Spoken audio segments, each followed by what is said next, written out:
Bonjour à tous, je m'appelle Alexandre Vaquier. Bienvenue sur les héros de la vente, le podcast à écouter pour devenir le meilleur vendeur de votre boîte. Nous allons, grâce à des invités exceptionnels, analyser les bonnes pratiques pour exceller dans cette discipline si particulière qu'est la vente. Ce podcast est un projet soutenu par l'entreprise Vyfe, V-Y-F-E, éditeur d'applications de vidéo training pour former et entraîner les commerciaux grâce à la vidéo. Avant de commencer cet épisode, je voulais vous informer que nous venons avec l'équipe de Vyfe de développer un super outil pour capturer vos visios ou vos appels téléphoniques et les séquencer en direct via une grille d'observation. Cela vous permet simplement de revenir très rapidement sur des moments intéressants de votre appel et améliorer vos performances de commercial. Si vous voulez bêta-tester cet outil, n'hésitez pas à me contacter. Nous cherchons justement des testeurs et ce serait un plaisir de compter sur la communauté Les Héros de la Vente. Merci et bon épisode. Bonjour à tous, nous sommes sur un nouvel épisode du podcast Les Héros de la Vente. Aujourd'hui, j'accueille Yannick Robert. Yannick, bonjour. Bonjour Alexandre. Alors, on va parler d'un épisode avec un titre original, le code des samouraïs de la vente. Donc, tu vas tout nous dire, Yannick, mais avant ça, est-ce que tu peux te présenter ton parcours et tes activités? Alors, parcours assez simple, j'ai 40 ans, deux charmantes filles, 6 ans et 3 ans, ce qui apporte toujours une dose de sensibilité dans l'entrepreneuriat. Moi, j'ai fondé 6 boîtes au total. Donc, j'ai eu un parcours d'école de commerce. J'ai fait l'école supérieure de commerce de Paris. Ensuite, mon rêve, c'était de faire du trading. Donc, pendant des années, je me suis levé le matin, d'ailleurs depuis que j'ai l'âge de 16 ans, pour aller lutter sur les marchés. Et c'est ce qui a un peu construit mon éthique de travail tous les jours, me lever et combattre, que ce soit pour monter des boîtes, pour faire du sales, ce qui va être le sujet d'aujourd'hui. Et donc, j'ai exécuté un métier de trader compte propre dans des banques d'affaires. Donc, je suis passé par le Crédit Agricole, je suis passé par la BNP. Ensuite, j'ai été embauché à Dresdner. Et puis ensuite, j'ai été débauché chez HSBC à Paris. Et puis après, j'ai eu mes premières idées de boîte. D'abord dans les paris sportifs. Ensuite, je me suis essayé au crowdfunding. Et puis, plus récemment, à la cybersécurité, où on connaît un très, très gros succès. Et puis, j'ai accompagné une vingtaine de CEO ces 5 dernières années pour scaler des boîtes, des équipes, et notamment des équipes de sales. Ok, super. Alors, du coup, moi, je t'ai connu par l'intermédiaire de Gilles Chotelat, que j'ai rencontré par l'intermédiaire d'un autre podcast, Génération Do It Yourself, hein, le monde est petit. Et du coup, effectivement, tu as beaucoup d'activités, mais tu es en rédaction d'un bouquin. Ouais, et... pour prendre la suite du succès de Gilles, ouais. qui a vendu plus de 3000 exemplaires en 10 jours. Donc, il est sold out, hein, le livre de Gilles, Get It Done. Donc, bravo à lui. J'essaierai de faire mieux. Ouais, et bravo Gilles, effectivement. Et donc, ton livre s'appelle Le Code des samouraïs de la vente, c'est ça? Exactement. Donc, livre dédié au sales B2B et quand même très principalement au métier du SaaS, quoi. D'accord, ok, c'est bien parce que j'en parlais dans d'autres épisodes de podcast que en ce moment je lis un bouquin qui est vachement bien, qui est From Impossible to Inevitable, qui est dédié à la vente en B2B SaaS, et c'est vrai que j'expliquais que en France il n'y a pas vraiment de bouquin sur ce thème, et donc c'est bien si tu t'y attelles, c'est top. Du coup, je vais te demander qu'est-ce que c'est le code des samouraïs de la vente. Pourquoi tu as choisi ce titre déjà? Ça peut être une bonne introduction au sujet. Le titre, il vient des marchés financiers, c'est-à-dire sur les marchés financiers, les Japonais ont inventé les chandeliers japonais et puis ont inventé une certaine manière d'aller combattre dans les marchés. Et donc, c'est la rigueur, c'est la précision dans la beauté du geste, quoi. Et pour réussir une belle vente, il y a à peu près le même code d'éthique à recréer. Donc, c'est pour ça que j'ai synthétisé mon livre autour de 10 chapitres. Le premier étant, par exemple, du facile au difficile. J'irai expliquer un petit peu plus en détail. Et le deuxième étant, par exemple, constant, patient, persévérant. Et sans ces trois clés absolument cruciales, ça sert à rien de se lever le matin, par exemple, pour faire du sales. D'accord, très bien. Est-ce que tu veux qu'on passe un peu en revue rapidement les 10 thèmes de ton livre là-dessus, ou tu veux introduire le code des samouraïs de la vente d'une autre manière? Comment tu veux qu'on procède? Alors, on peut. J'ai envie de faire une petite blague parce que celle-ci synthétise bien la philosophie de l'ouvrage. Donc, c'est un entrepreneur assez brillant qui se lève, qui a envie de faire de la food tech, il a envie de révolutionner le secteur. Il y va un peu en mode lean, il n'a pas vraiment de moyens, donc il se concentre sur des animaux à plus petite taille que sont les poules. Donc, il achète quelques poules. Et puis, bon, il regarde pas mal de vidéos YouTube, du X, il regarde pas mal de choses. Et puis, il coach ses poules, voilà. Et puis un jour, il arrive au Saint Graal, il arrive à faire exécuter à ses poules le schéma de base de la première poule pour un œuf cubique. Alors c'est parfait, il a atteint son objectif, il contacte le ministère de l'Agriculture, le ministère se déplace, découvre l'innovation, tout le monde est assez surpris, et effectivement, le process se répète, la poule tous les jours pond des œufs cubiques, donc le ministère achète le brevet, pas de problème. Le transfert s'opère, l'entrepreneur est médiatisé, a réussi son coup, tout va bien. Évidemment, la fameuse poule a lu tous les livres d'Anthony Robbins, est éveillée dans sa puissance intérieure, a lu La Semaine des 4 heures, elle ne s'épuise pas trop, se lève à 4 heures du matin et opère le Miracle Morning, elle a tout compris. Et puis, transféré au ministère, du jour au lendemain, ça marche plus. Donc, l'entrepreneur est appelé en urgence et puis il s'adresse à sa poule, il lui dit qu'est-ce qui se passe et la poule lui répond tout simplement, maintenant que je suis devenu fonctionnaire, tu crois que je vais continuer à me casser le cul? Et donc, ça résume bien en fait l'état d'esprit de la chose, c'est que aujourd'hui, le sales B2B, son principal ennemi, c'est la procrastination. Et le fonctionnariat, en fait, bah, c'est la, c'est un peu l'équivalent de la deuxième étape. Le sales B2B, il débarque en fait un peu en intrapreneur dans son entreprise. Il va aller se créer des opportunités. Il va être assez dynamique les premiers temps. Et puis, il va connaître une deuxième étape où généralement il se fonctionnarise. Et il doit lutter absolument contre cet endormissement, quoi. Et d'où l'idée de l'éthique du samouraï. Le samouraï ne s'endort pas et ne se fonctionnarise pas. Ouais, c'est vrai que c'est une problématique quand on est commercial. C'est quand même un métier où il faut toujours être en tension, hein, avoir quand même de l'énergie pour relancer les gens, les prospects, se prendre des noms. Et du coup, c'est vrai qu'à un moment donné, quand on a atteint un certain rythme de vente, on peut avoir tendance à se reposer un peu sur ses lauriers, et du coup c'est toujours un travail sur soi à faire pour se relancer dans un rythme de sales qui est forcément pas évident, d'où intervient aussi des coachs en entreprise qui permettent de relancer un peu la machine, des managers aussi. Ouais, il faut voir le problème à différents angles et l'idée c'est de tailler le diamant sous toutes ses facettes.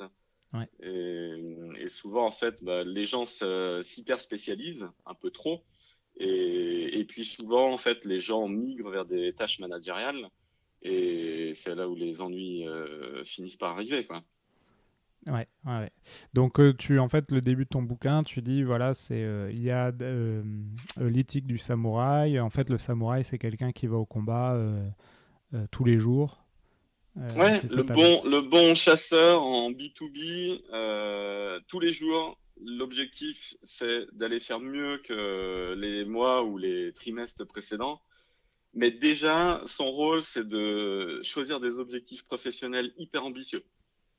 Donc, il a choisi le projet dont il a envie de changer l'envergure. Il s'est défini des objectifs professionnels personnels. Et puis, tous les jours, il va aller cibler des prospects challenging.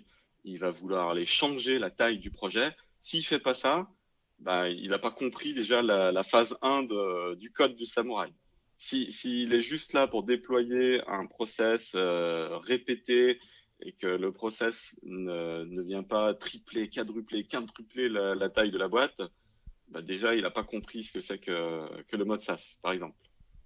Ouais, et j'imagine dans ça, tu, tu insistes aussi, peut-être j'en avais parlé dans un épisode, mais sur le why, le pourquoi le commercial fait sa mission.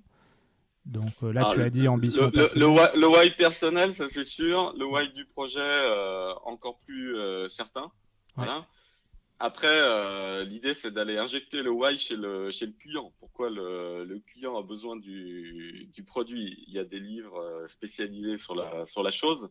Moi, ce qui m'intéresse, c'est la philosophie. Le matin, je me lève, pourquoi j'ai la niaque? Et comment je vais répéter ce process de niaque tous les jours, tous les jours, tous les jours, tous les jours.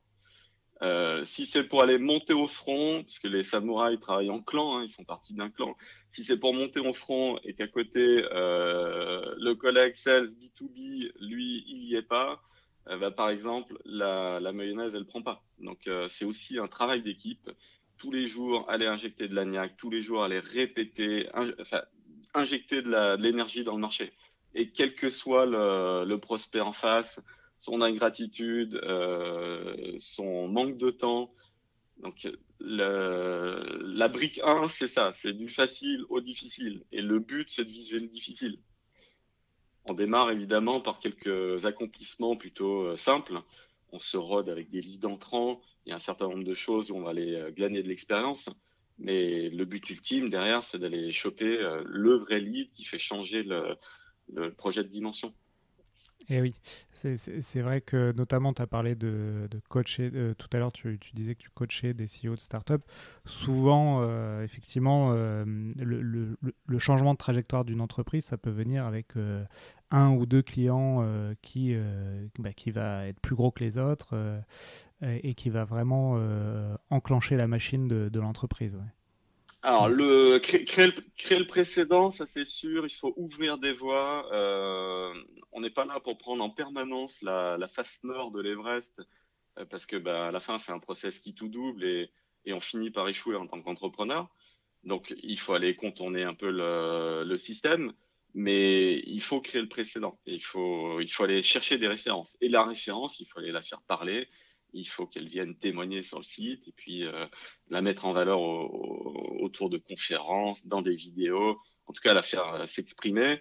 Et la plupart du temps, et ça marche bien en SaaS, créer un lien direct, un conf call entre la référence qui est contente du système et puis la cible, et oui. le lead non encore signé. Et ouais, ça, on en avait parlé dans l'épisode sur les neurosciences. Effectivement, alors c'est un biais cognitif d'ailleurs qu'on utilise, mais le biais de la référence, et c'est une des choses idéales dans la vente, c'est de faire parler tes clients actuels. Ouais. Ouais, mais pour moi, le principal écueil, c'est la philosophie de départ. Je le redis, en fait, le matin, la plupart des gens vont aller démarrer leur journée avec une réunion, par exemple. Donc, pour moi, le head of sales qui démarre son lundi avec une réunion de sales, il a strictement rien compris. Ah Si ouais. le but, c'est, si le but, c'est d'aller démarrer la semaine et d'aller injecter de l'énergie négative à son équipe, la plupart des réunions étant trop longues, la plupart des réunions en fait n'ayant strictement aucun sens, Ouais. ça sert à rien, on le fait à un autre moment. Donc le lundi, c'est une journée productive, il y a des décisions qui se prennent, et puis surtout, on a eu le temps, on a eu le samedi et le dimanche pour aller réfléchir à plein de cibles, à plein de choses. Le lundi, on est dans l'exécution. On démarre pas la journée avec de la théorie. On est dans la pratique, dans le dur, et on glane des victoires. Si c'est pour aller se frustrer toute la semaine, pour attendre le vendredi pour aller closer des leads, on n'exécute pas le code du samouraï. Le samouraï, il se bat dès le lundi. Il va pas aller procrastiner le lundi, se cacher derrière telle ou telle réunion, et puis essayer de finir à la hâte sa semaine le vendredi. Ouais. Voilà. À ce sujet, moi justement, pour essayer d'insuffler de l'énergie à mes sales, moi j'ai institué, tu vas me dire ce que tu en penses, peut-être que c'est pas une bonne pratique, je le fais depuis quelques semaines. Tous les matins, 10 minutes ensemble, debout, c'est quoi l'objectif de la journée, quelle cible on démarche ensemble, et voilà, qu'est-ce que tu en penses de ça? Si ça prend la forme d'un exercice où tout le monde prend la parole Mm. et relativement sportif, ça va. Si c'est limité dans le temps et que ça joue sur la philosophie générale et que ça injecte de l'énergie positive, ça va. Si c'est pour s'asseoir, faire une réunion et une revue de pipe traditionnelle un matin, pour moi, ça c'est l'erreur classique. Ça ruine. Le vrai chasseur, c'est quelqu'un d'indépendant. Il n'a pas envie qu'on vienne lui mettre des bâtons dans la roue. Il se lève le matin, il sait ce qu'il doit exécuter. Ouais. S'il sait pas ce qu'il doit exécuter, bah il a rien à faire dans l'entreprise en fait. Donc on le sort quoi. C'est un éleveur, c'est un autre profil quoi. Le matin, on sait les 10 premières missions qu'on doit exécuter et ce qui est vital, c'est de faire du chiffre d'affaires. C'est pas de faire la réunion. La réunion, elle a jamais créé aucun lead ou enfin c'est pareil. Si c'est se lever et se brancher sur Slack le matin, le sales qui fait ça et qui allume son PC et son premier réflexe c'est d'allumer le Slack, mais ça y est, il a pourri sa journée. Donc son premier réflexe c'est de shooter un SMS à quelqu'un, d'envoyer une petite photo, balancer un message sur LinkedIn, un truc où il a une probabilité d'aller signer un lead. Ouais. Il se bat. Ouais, c'est un peu aussi le même problème des mails, mais ça c'est général, pas seulement au sales. C'est tu commences ta journée en fait à traiter tes mails, alors qu'en fait c'est pas ça ta mission dans l'entreprise, c'est pas de traiter des mails, c'est de gérer des projets et les mails ça vient ça vient quelque part dans la Mais journée. Mais l'email, il n'y a aucune raison d'avoir un email à traiter avant 9h, 9h30, 10h. Aucune raison. Parce que si j'ai un email en attente dans ma boîte à 8h, 8h30 ou 9h, il y a de très fortes chances en fait que je l'ai reçu la veille. Mais la veille, bah, je traite. Je suis debout encore jusqu'à minuit, 1h. Et en fait, c'est le meilleur moment d'ailleurs pour contacter des leads. Donc, bah, je réponds aux leads à minuit, à 1h. Enfin, je shoot. Je suis inbox zéro quand je vais me coucher à 1h, 1h30 du matin. Et je me lève le matin, j'ai strictement aucune raison d'avoir des emails dans ma boîte à traiter. Et donc, bah, je suis en mode combat et j'aiguise le sabre et je sais exactement quel est le plan le matin. Et pourquoi? Parce que j'ai aussi pris le temps en arrière-journée de regarder si j'avais des leads en plus, des petits classements de startups qui explosent, des choses comme ça. Mais le soir, enfin, je prépare ma journée le soir. J'ai préparé les cartes à la façon Napoléon.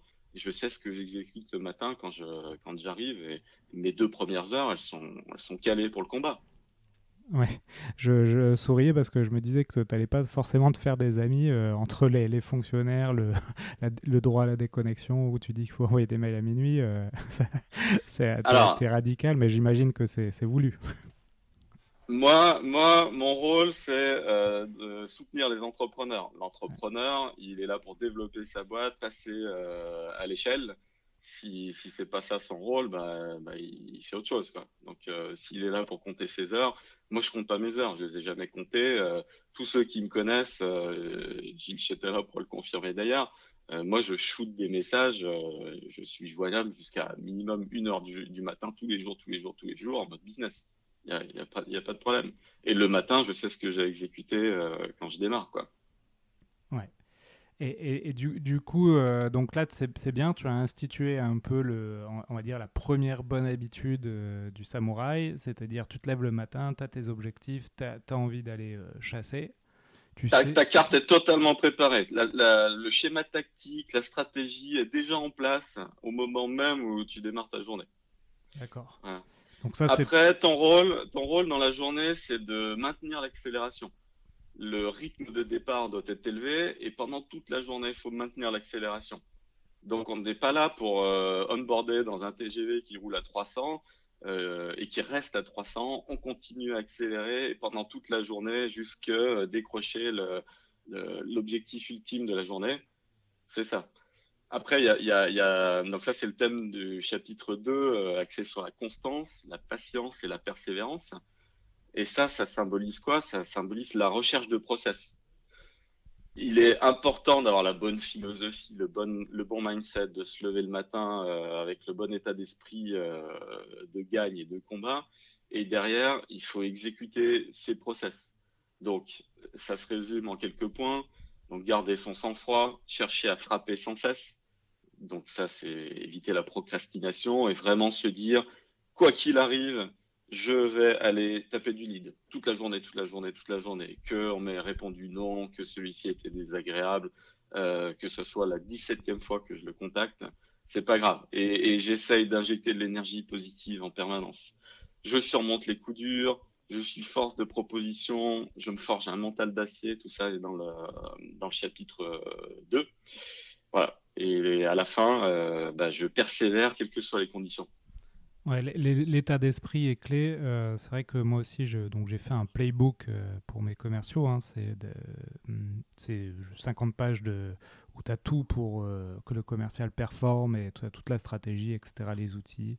Et c'est vrai qu'à un moment donné, j'insiste sur l'état d'esprit, d'être, comme tu dis, euh, souriant, chaleureux, positif, insuffler de l'énergie. Et ça, c'est clé parce que sinon, tu peux vite aussi, quand tu t'es pris plusieurs portes, te dire c'est dur, quoi, je me décourage. Ouais, et puis en fait, il y a un élément ultra clé qu'il faut finir par comprendre, c'est que injecter de l'énergie positive, c'est cool. Et quand on est cool, les gens nous écoutent ou finissent par nous écouter. Et même si c'est la 42e relance, à la fin, si on est vraiment cool, les gens finissent par écouter le message, ou en tout cas, on essaye de délivrer, de construire un lien. Mais derrière, il faut construire la confiance. Et ça, c'est deux points ultra clés. On ne fait pas de business en étant cool. On Ouais. est écouté. Et pour faire du business, il faut créer la confiance. Et la confiance, là, c'est de la méthodologie, du professionnalisme. Et puis voilà, délivrer un produit impeccable qui va répondre aux besoins aussi. Ouais.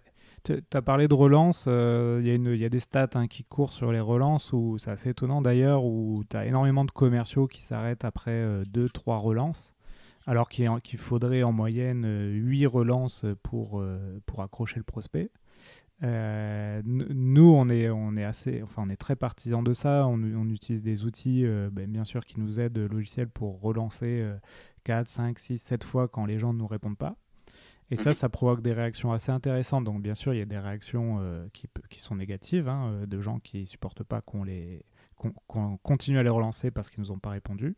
Mais tu as aussi beaucoup de gens qui nous disent waouh, vous êtes persévérant, je suis désolé de ne pas vous avoir répondu, quand est-ce qu'on peut se voir, quoi. Enfin, ça provoque des Bah, extrêmes. un bon résumé, c'est ça. Je pense que si on est un samouraï, en dessous de 50 relances, on n'a pas fait le job, quoi. Tu dis C'est- 50 relances. Mais bien sûr, je l'ai déjà fait. Sérieusement, je l'ai déjà fait en plus. Et je l'ai fait avec succès. En fait, les problèmes surviennent à la 7e, 8e relance. D'ailleurs, c'est pour ça que les gens franchissent pas ce palier. Grosso modo, les gens vont en faire 3, 4. Ça, c'est assez facile. 4, 5, 6, 7, 8, ça commence un peu à être plus dur. Mais ce qui devient franchement difficile, c'est de relancer au-delà de 8 fois. Et de l'ordre de l'impossible, tu citais le livre, je connais très peu de personnes qui avoisinent les 50 relances sur des targets hyper clés, c'est-à-dire celles qui vont faire changer la boîte de taille. Ouais, Et là, c'est nos limites. Voilà. Il faut... mais ça veut dire de la relance tout intelligente. omnicanal, Ouais. sur le terrain, dans des conférences, tout le monde, toute l'équipe, mais via tous les canaux, quoi. Ouais, ouais, bien sûr, c'est pas, c'est comme tu dis, c'est physique, c'est dans les salons, revoir les gens. Et en fait, pour faire tout pour que les gens pensent à toi. D'ailleurs, à ce sujet, j'ai trouvé un Du temps goodies. long, voilà. Sortir du temps court et passer dans le temps long, en fait. Ouais, j'ai trouvé un Et ça, goodies ça crée la confiance. qui peut être un petit hack pour les commerciaux. Bon, bien sûr, si je le dis, tout le monde va mais c'est pas grave, on est dans le partage. Est-ce que tu connais les cache cam qui se mettent sur les webcams des ordinateurs? Ouais, Donc ça, c'est un goodies. Il y a une boîte française qui fait ça, qui s'appelle Cashcam, et qui te permet en gros, de donner des cashcam à tes prospects avec ton logo. Et en fait, le prospect voit ça toute la journée, puisque c'est vraiment mis sur la webcam de l'ordinateur. Et c'est donc, rigolo. ouais. Et donc, quand tu les contactes ou les appelles, bah, forcément, ils te connaissent vu qu'ils ont ton logo toute la journée devant leurs yeux. Et donc, voilà, je trouvais ça intéressant. Oh, bah, écoute, à tester. J'ai pas testé de mon côté. Ouais. Du coup, ok. Donc là, on a déjà résumé 2 chapitres, c'est ça?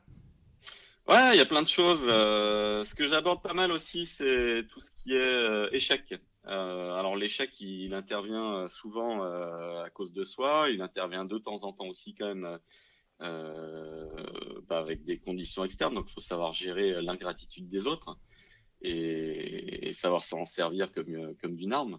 Donc ça, il y a un chapitre dédié à ça. Voilà. Et puis, j'axe aussi un des chapitres sur le fait que, sur l'adjectif innombrable. Alors ça, c'est un bel adjectif, innombrable. Celui-ci, ça résume toute la philosophie du chasseur. Il faut se le graver sur son bureau, sur son cache webcam aussi, c'est pas mal. Et des opportunités, normalement, il est censé en exister en permanence. Il y aura toujours des créations de boîtes. Il y a 400 000 PME de plus de 5 salariés. Enfin, je veux dire, en mode SaaS, il y a vraiment toujours une raison d'aller gratter une couche de plus. Ouais. Voilà. Donc, j'ai axé tout un chapitre en permanence sur cet aspect. Se créer un pipe, se renouveler son pipe, avoir le courage de vider son pipe. Parce que il n'y a pas de raison de créer de l'affect avec un pipe en particulier. Il est possible de redémarrer de zéro et de reconstruire son activité. Voilà. Ouais, moi c'est vrai que j'ai vraiment enfin, j'adore moi prospecter de nouveaux marchés, de nouveaux prospects. Enfin, j'ai vraiment cet état d'esprit du chasseur. Mais c'est vrai que bon, je suis obligé de le faire puisqu'on est encore peu dans ma société. Mais quand une fois que tu as eu le deal, etc., je suis pas vraiment dans le mode éleveur. C'est vraiment pas mon état d'esprit. Donc c'est vrai où là c'est important ensuite d'avoir des commerciaux complémentaires qui vont s'occuper du client et faire du customer manager.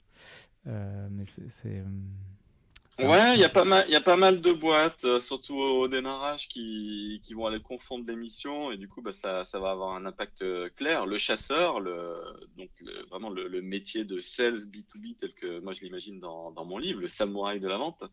Celui-ci, c'est celui qui crée les nouvelles opportunités, mais derrière, évidemment, il passe la main à un CSM. Ouais. Parce que bah, sinon, il se lève le matin et ses tâches sont dédiées aux clients et non plus aux prospects. C'est évident, c'est sûr. Ouais. Et donc, bah voilà, les problèmes démarrent. Ouais, exactement. Donc très important, on en avait parlé aussi dans un autre épisode, mais dès que possible, parce que bien sûr au début c'est compliqué, mais dès que possible spécialiser les sales. Ouais. Après, moi, j'ai envie de parler d'un thème, c'est l'occasion dans ce podcast, mais le but, c'est de créer sa destinée de super vendeur. On est là pour déployer des projets. Il y a deux modes de pensée. Il y a les modes projet et puis il y a les modes organisme. Et en aucun cas, un sales B2B chasseur, c'est un mode organisme. Alors, je m'explique. Le mode projet, il est dicté par des objectifs, il est dicté par des deadlines, il est dicté par des paliers à franchir, de MRR, de ce qu'on veut, hein, mais de références acquises. Et le mode organisme, c'est le mode d'après. C'est bah, comment on va entretenir la relation avec le client, faire de l'upsell, pas mal de choses. Mais donc en mode projet, ce qui compte, c'est la massive action. Et quand je dis massive action, c'est comment injecter un facteur x10 en permanence dans tout ce qu'on fait.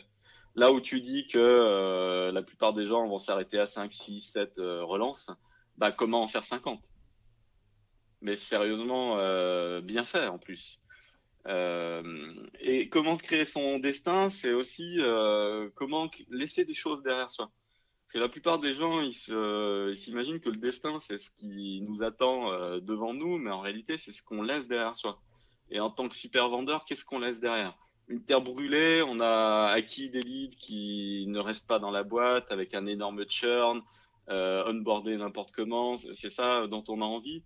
Donc non. Donc en tant que super vendeur, on a aussi un trait d'union entre la tech et le client. Parce qu'en mode SaaS, généralement, le produit n'est pas tout le temps maîtrisé. Il y a des questions d'intégration avec des outils métiers, des choses comme ça. Donc on fait le trait d'union. Le trait d'union avec le CSM, tu l'as souligné. Voilà, et il faut savoir créer des passerelles, en fait. On n'est pas juste là à maîtriser son lead et être le seul interlocuteur de la boîte. Ça marche pas, parce que dans tous les cas, on doit passer la main par la suite. Voilà. Ouais.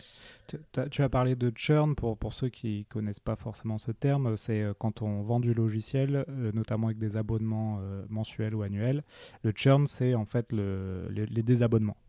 Et ça, c'est on va dire le facteur, la métrique clé d'un SaaS, d'une entreprise de logiciel SaaS. Si le churn est trop élevé, eh ben, on n'est pas bien. Et comme tu le dis, Souvent la conséquence d'une vente trop agressive, ou mal ciblé. mal ciblée, pas de temps pris pour l'onboarding, des choses comme ça. Ouais. Et bien sûr, tout l'enjeu des entreprises de logiciels, c'est de réduire ce churn. Et d'où les fameux CSM dont on a parlé. Donc voilà, très important. Pour ceux qui ne connaissaient pas,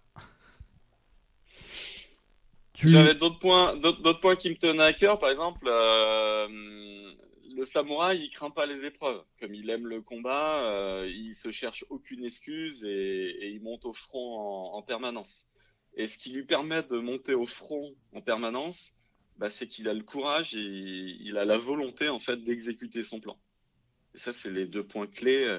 Et il rajoute un troisième élément, hein, c'est son fouet à lui, c'est l'effort. Donc, il a le courage de déployer son plan, il a la volonté de l'exécuter jusqu'au bout, et il se fouette. Et il se fouette seul, en fait, parce que s'il attend la réunion du matin que quelqu'un lui dicte l'énergie à injecter dans sa journée, bah, ce samouraï-là, en fait, il n'a pas compris, quoi. Il n'a pas gagné son autonomie de samouraï, quoi. Il est encore en mode apprentissage. ouais. D'ailleurs, pour la petite histoire, mais je crois que je te l'avais dit, mais j'avais hésité à nommer le podcast Les Samouraïs de la vente. Donc Tu tu me l'as vois. dit, ouais. Ouais, ouais. C'est une bonne philosophie, Ouais. je trouve. Ouais. Et je crois qu'il y a, j'avais lu le Welcome to the Jungle, un bouquin préfacé par The Family, donc c'est Lyon qui fait ça, et à un moment donné, il y a un chapitre sur les ninjas de la vente. Donc il parle de ninja et pas de samouraï. C'est pas tout à fait la même éthique, mais on rentrera pas dans le débat C'est ça, aujourd'hui. c'est ça. Ouais, il y a peut-être un côté un peu gros hacker voulu par The Family. Ouais, ouais.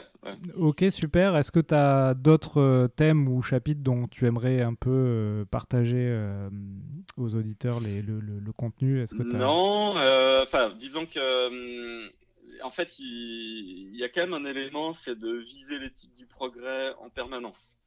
Donc, par exemple, en tant que sales B2B, on ne dit pas, voilà, je m'accepte comme je suis. Ça, c'est typiquement, on ne vise pas le progrès quand on s'accepte comme on est. C'est un peu rude hein, Ouais, comme phrase, mais ça veut dire que le matin, j'ai l'envie de changer, j'ai envie de m'améliorer, j'ai envie d'aller chercher plus loin.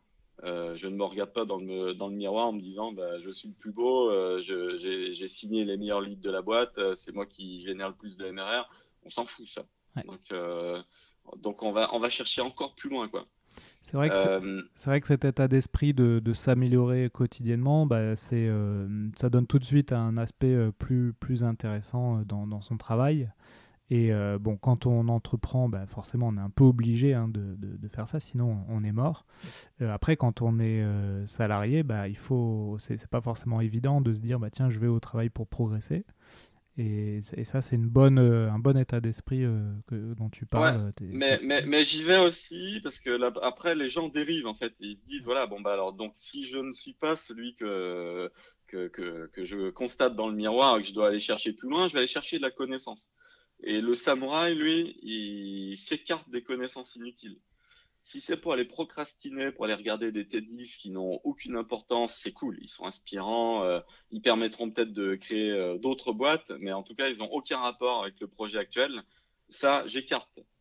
Si je commence à lire des livres qui s'écartent de mon sujet, je ne suis pas un bon samouraï. Le samouraï, en fait, il reste dans sa visée première et il va vraiment aller jusqu'au bout, quoi. C'est un jusque boutiste.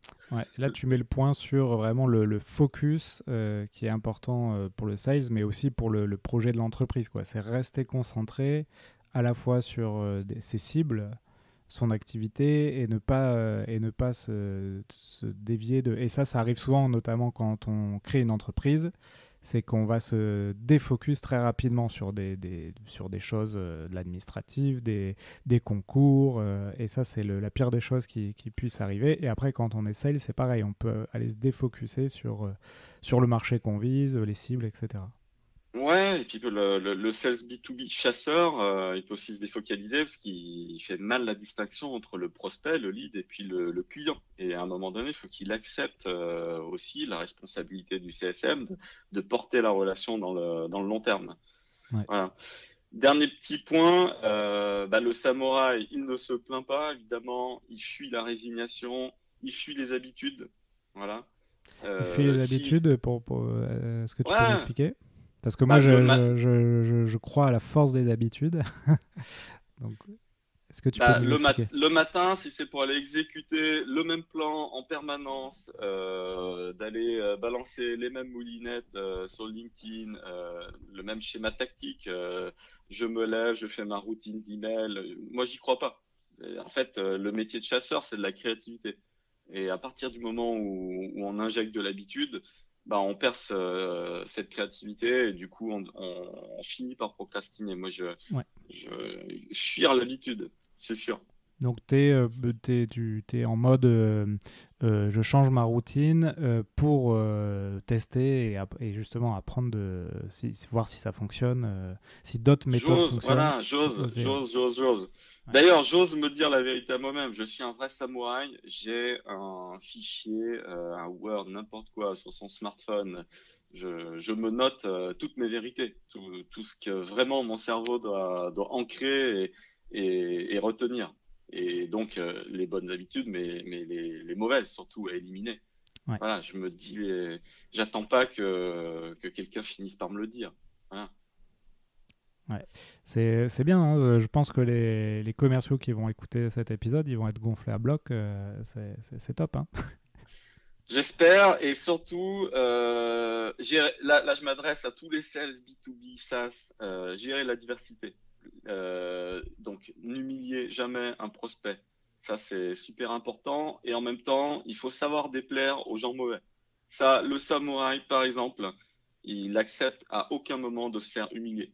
Voilà. Le samouraï, s'il se fait humilier, il prend son sabre, il combat. Voilà, parce qu'il a un code d'honneur. Donc, à la fois, il va pas enclencher des guerres, il n'humilie pas les autres, mais à la fois, si le mec en face clairement est déplaisant, il combat. Voilà. Et moi, j'ai vraiment aucune limite là-dessus. Euh, donc, il faut aller déployer sa philosophie jusqu'au bout et en même temps passer outre. Ouais, C'est-à-dire, c'est ça. tant pis, continuons.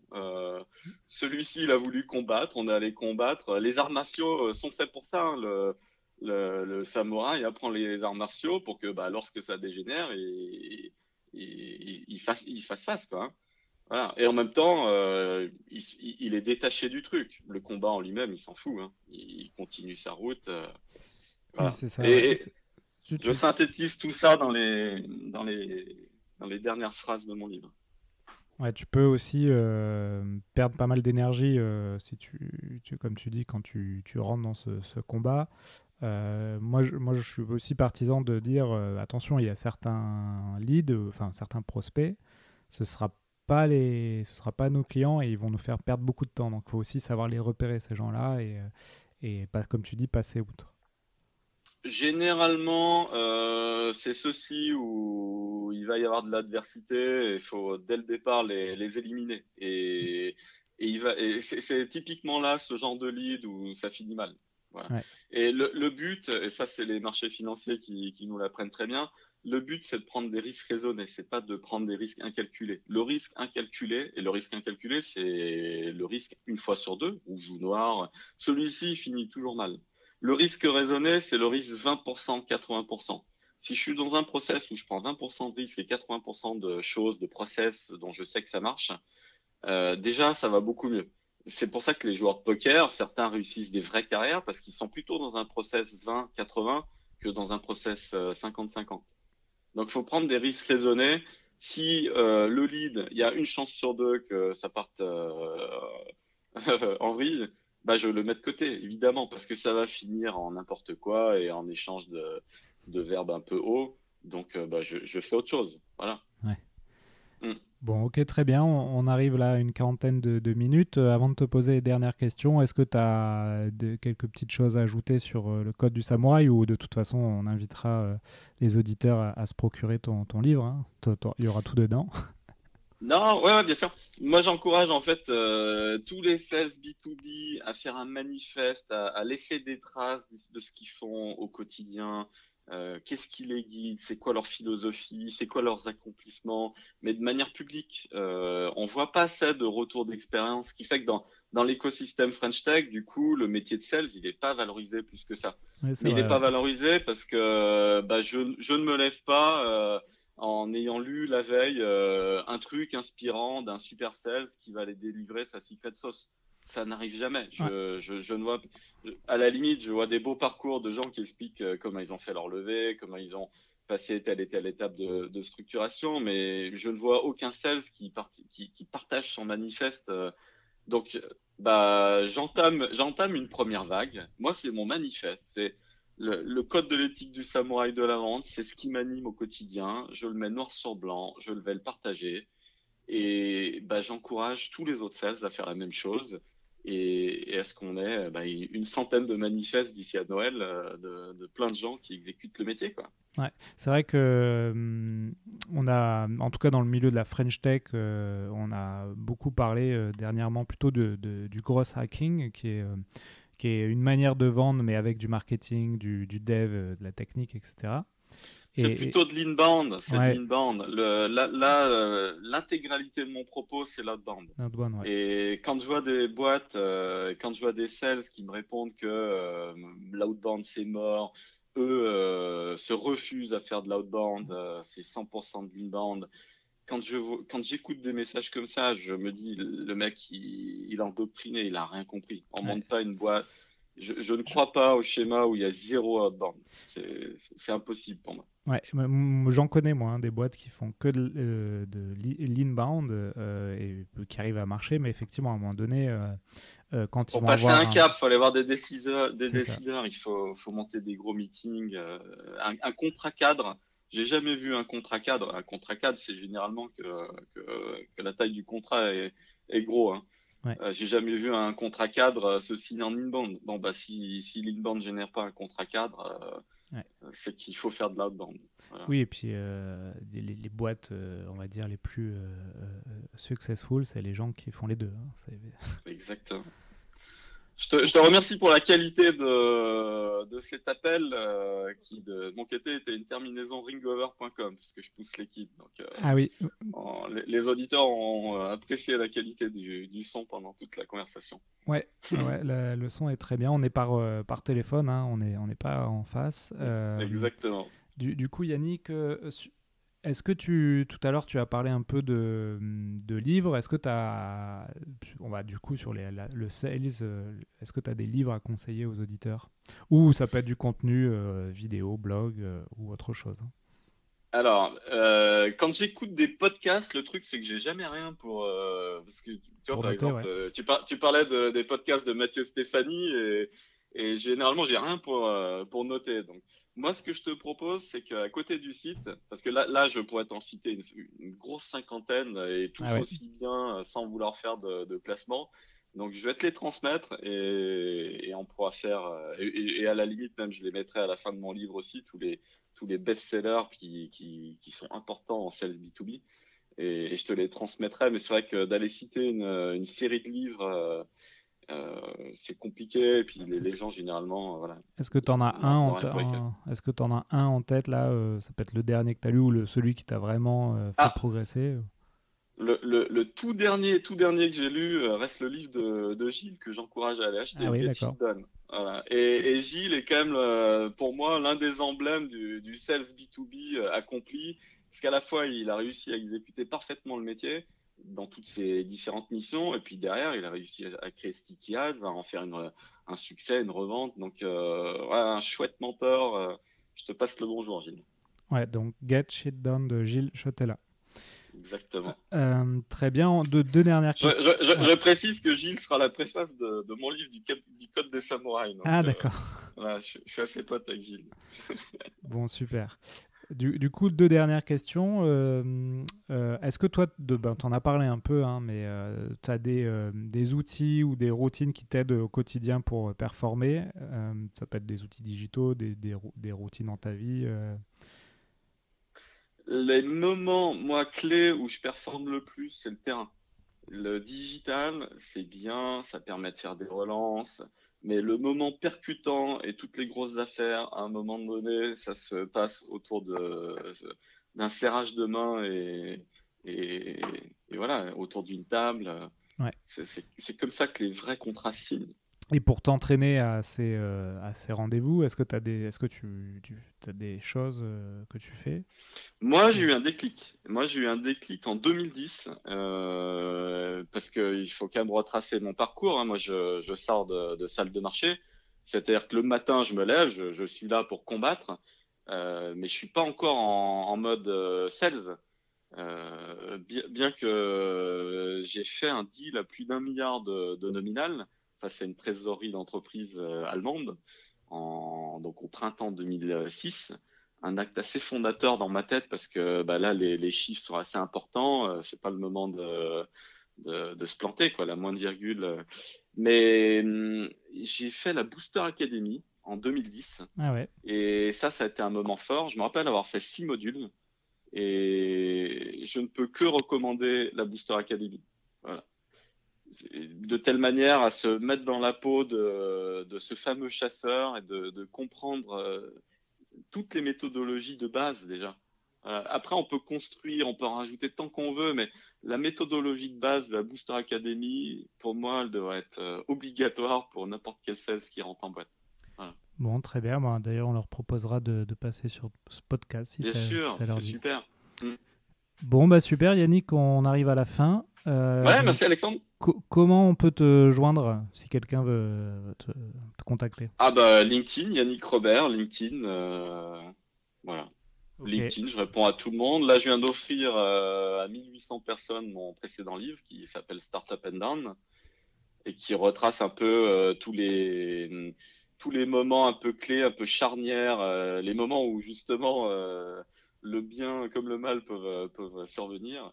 Donc, il faut faire plutôt pencher la balance d'un côté positif. Donc, Startup and Down. Et je l'offre gratuitement sur LinkedIn. N'importe qui écoute le podcast peut me joindre sur LinkedIn et je lui offre le PDF de 300 pages. Bon, bah génial. Voilà. Bon. Avec la préface de Pierre-Edouard Sterrin, le fondateur de Smartbox. Voilà. Ok. Bon, bah super Yannick, merci pour nous avoir expliqué le code des samouraïs de la vente. Au plaisir. Tu as une date de prévue déjà pour ton livre? Alors, avant Noël, moto éditant, ça devrait être bon, donc pour Noël. D'accord. Voilà. Bon, bah on guettera ça et puis on fera une petite notification dans les héros de la vente quand ce sera disponible. Exactement. Et ben au plaisir alors Alexandre. Ouais. Merci aux auditeurs. À bientôt. Au revoir. Merci. Voilà, cet épisode des héros de la vente est fini. J'espère que ça vous a plu. Si vous voulez continuer à apprendre sur le thème de la vente, vous pouvez consulter gratuitement du contenu sur mon site web vive.fr. Vous y trouverez des e-books à télécharger en accès libre. N'hésitez pas aussi à me contacter sur LinkedIn pour me proposer des sujets ou des idées d'interview, ou simplement si vous avez des questions ou un feedback à me donner. Enfin, afin que ce podcast se fasse connaître, vous pouvez le noter 5 sur 5 sur iTunes pour que je puisse monter dans les classements. C'est vraiment important. Merci et à la prochaine!